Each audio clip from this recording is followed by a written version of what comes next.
Entonces, voy a dar paso, en primer lugar, a la primera ponencia. Viene de la mano de Carlos Albero. Él nos presentará el marco regulatorio y el sistema tarifario.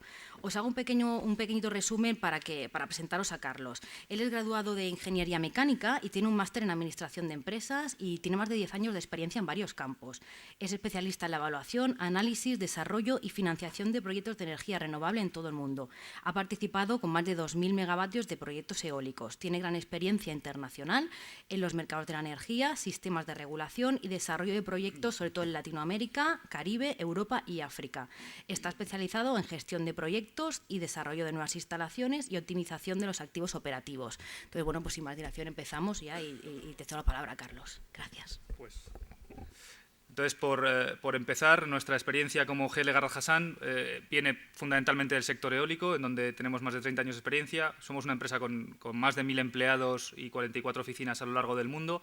En el caso de América Latina, tenemos oficina en Santiago de Chile, en Porto Alegre en Brasil y en Querétaro en México. Un poco lo mismo que comentaba el compañero de TIPSA, lo que tratamos es de utilizar todas esas lecciones que hemos aprendido a lo largo del desarrollo de multitud de mercados eólicos y renovables para implementar esas lecciones en los mercados emergentes. Tenemos la interrelación con prácticamente todos los jugadores del mercado renovable, desde fabricantes hasta gobiernos y entidades no gubernamentales y, por supuesto, con los promotores y propietarios de proyectos. Y en México llevamos trabajando desde 2007 con presencia activa en el país, como ya he dicho, en el que hemos evaluado pues, más de 2,5 gigavatios de proyectos preoperacionales y hemos participado en casi 1 gigavatio de operaciones de due diligence. Entonces, de ahí lo que nos viene es muchísima experiencia de todo el sector renovable, pero como Inocencio decía también, es fundamentalmente el eólico el que más se ha desarrollado en el país y el que tiene ese mayor arraigo.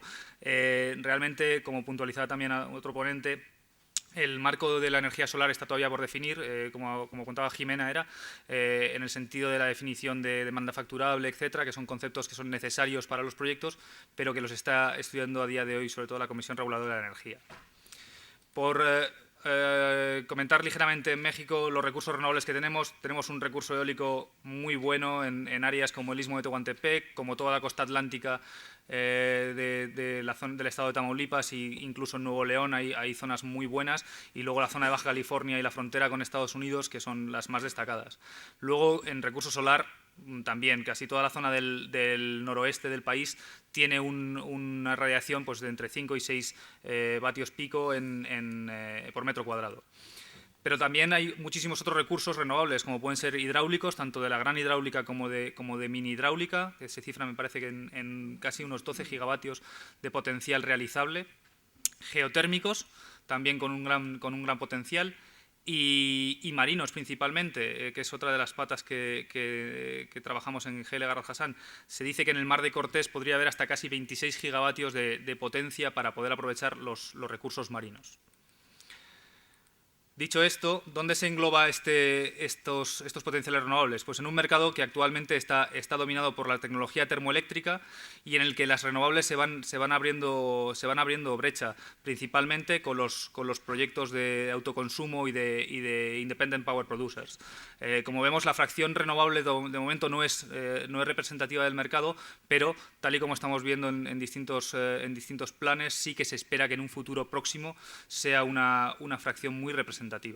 Lo que sí que es relevante en el caso mexicano es que la potencia instalada ha crecido muy poco, en un 12% en los últimos 8 años, pero sí la demanda de energía ha crecido en casi un 20%, con lo cual, como apuntaban también los anteriores ponentes, la capacidad instalada se está antojando cada vez más corta, cada vez es más necesario disponer de energía en distintas áreas del país, y el sector industrial lo está demandando para poder crecer de una manera más sostenible.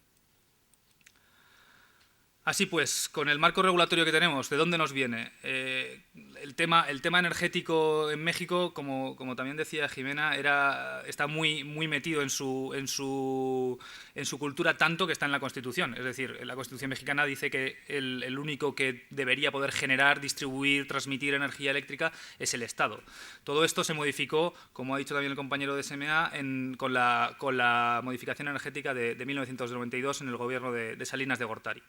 Ahí CFE empieza a hacer sus primeros proyectos, como fueron la Venta 1 y el prototipo que hay instalado en Guerrero Negro, y fue probando esas nuevas tecnologías para ver qué se podía sacar de ellas.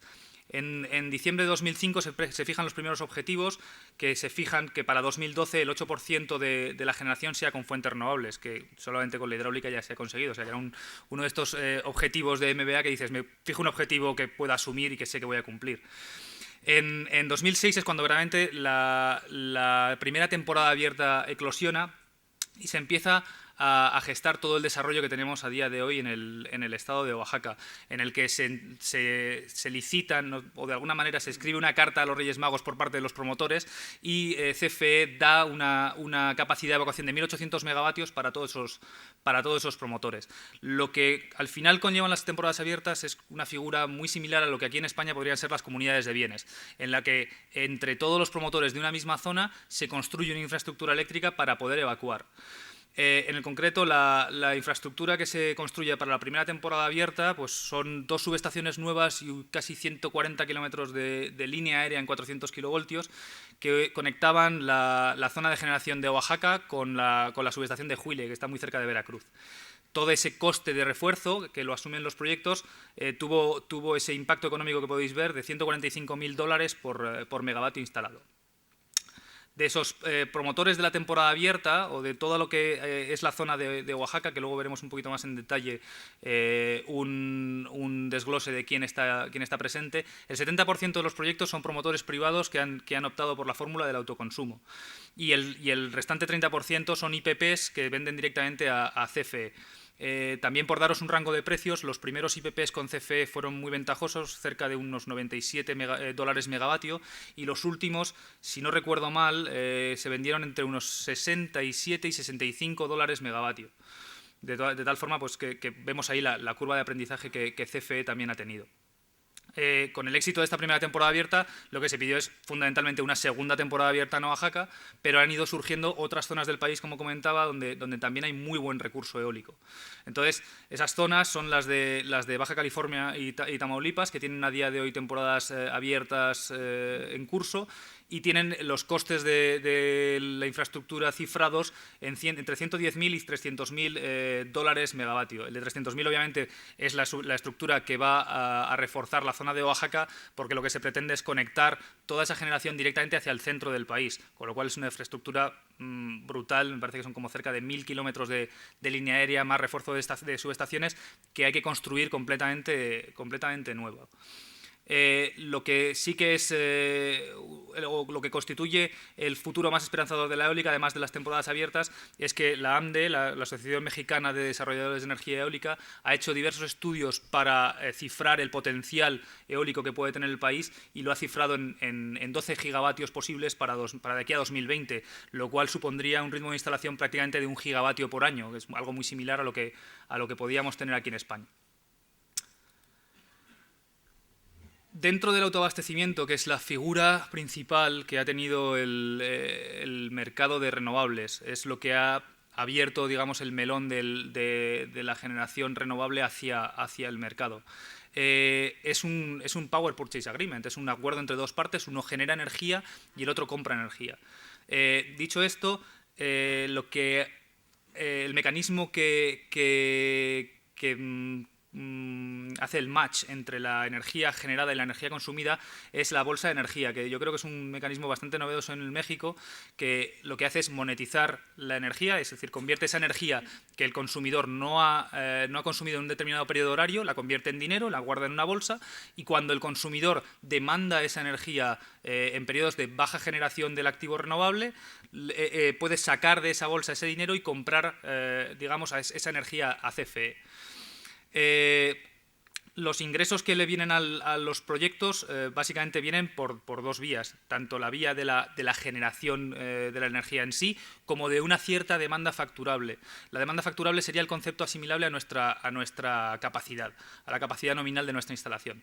Son los dos ingresos que puede percibir ese activo renovable en concepto de energía eléctrica.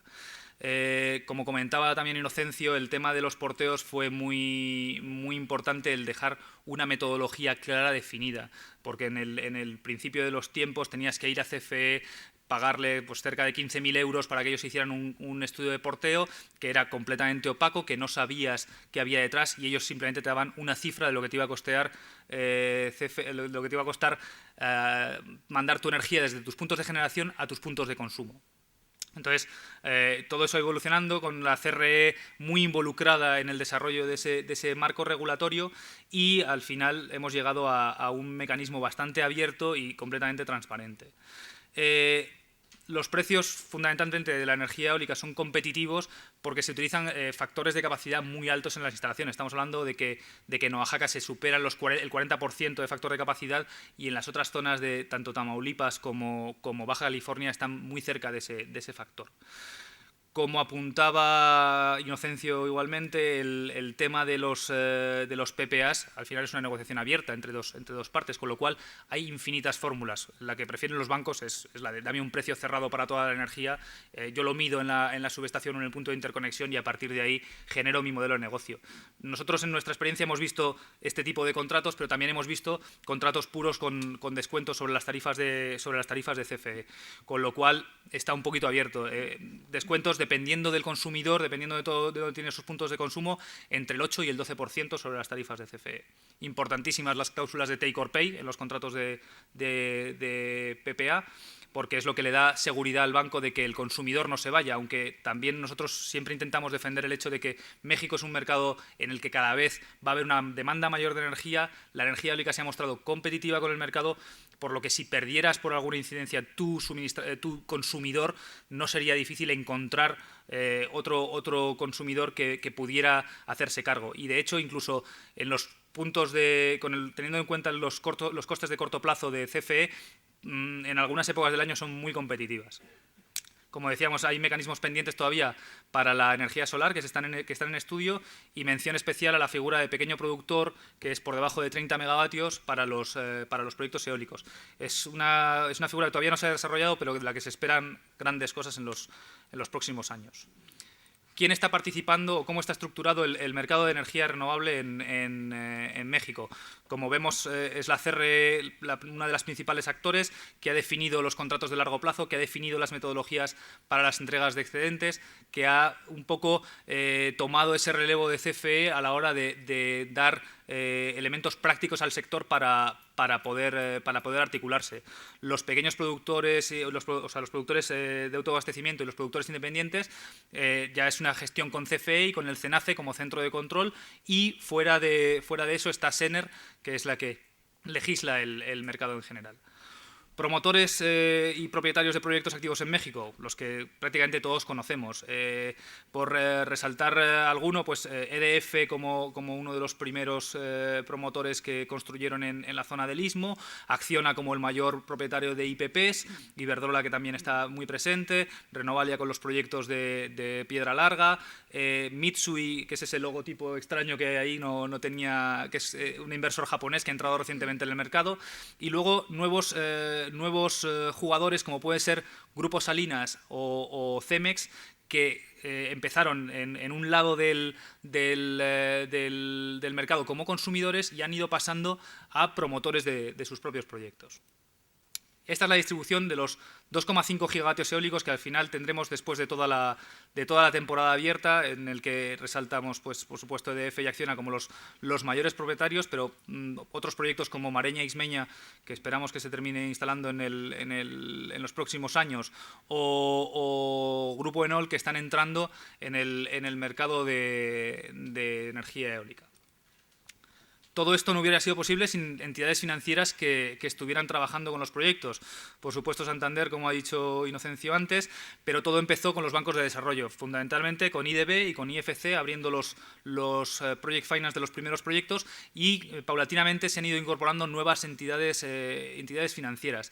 La que puede extrañar igual ver un poco más es el Banco de Desarrollo norteamericano, que ha empezado a financiar proyectos y tiene un mandato que le llega hasta los 400 kilómetros al sur de la frontera, con lo cual es un partner bastante apetecible en ese sentido. Y yo pienso, no soy conocedor del tema financiero, pero igual el acceso a los dólares lo tienen más fácil. Y luego, finalmente, ¿qué oportunidades y qué retos le vemos al mercado mexicano? Pues oportunidades, las que marcan los grandes recursos renovables que tenemos, ya no solo en eólico y solar, sino en geotérmico, biomasa, hidráulico, y también en un futuro, si la tecnología lo permite y se consolida como fiable, los grandes recursos oceánicos. Existe un marco regulatorio establecido y consolidado y que tiene una aceptación internacional, por parte ya no solo del sector legal, sino del sector financiero, con un sector industrial que está teniendo cada vez un track record superior, que va aprendiendo de nuevos proyectos, que se va involucrando en nuevas fases de cara a integrar nuevos conocimientos, con planes gubernamentales muy ambiciosos en las energías renovables, tanto en el medio como en el largo plazo, con un hecho fundamental que ocurre en prácticamente toda Latinoamérica. No hay tarifas artificiales o suplementos que puedan ayudar a la tarifa eólica, sino que la tarifa compite en el mercado, lo cual es un milestone importantísimo en el desarrollo del mercado eólico. Y yo pienso que es algo asimilable al resto de renovables. Tienen que ser competitivas con el mercado, porque México, en todos los contactos que yo he tenido, no parece por la labor de subvencionar energías renovables. Y con unas reglas que están en desarrollo todavía para el sector solar. Como retos principales, el que se demuestre la efectividad del marco actual, que lo están haciendo los promotores, muchos de los que tenéis alrededor han apostado muy fuerte, lo están haciendo muy bien y yo creo que lo van a ir demostrando día a día. Que la tramitación administrativa sea ágil y no cueste como les costó a muchos de los propietarios desde que la temporada abierta tuvo lugar en 2006 hasta que han visto instalados sus proyectos en 2012 o incluso 2013 o 2014, como vamos a ver algunos, pues prácticamente 8 años de desarrollo, que sea esa agilidad. Y luego, ya no solo eso, sino el que los proyectos no es solo la fase de desarrollo y la fase de construcción, sino que está la fase de operación y de mantenimiento de las instalaciones. Recientemente hablaba con uno de los IPPs más importantes de México y me comentaba, dice, sí, es que vienen muchos promotores, pero es que aquí nosotros estamos para quedarnos. Tenemos casi medio gigavatio, más de medio gigavatio de proyectos y vamos a estar 20 años, con lo cual es importante que esa estabilidad se perciba en las zonas de los proyectos. Y un poco era lo que quería transmitiros de nuestra experiencia en México. Para lo que queráis preguntar, luego tenemos preguntas y si no, ahí tenéis mi correo electrónico también. Muchas gracias.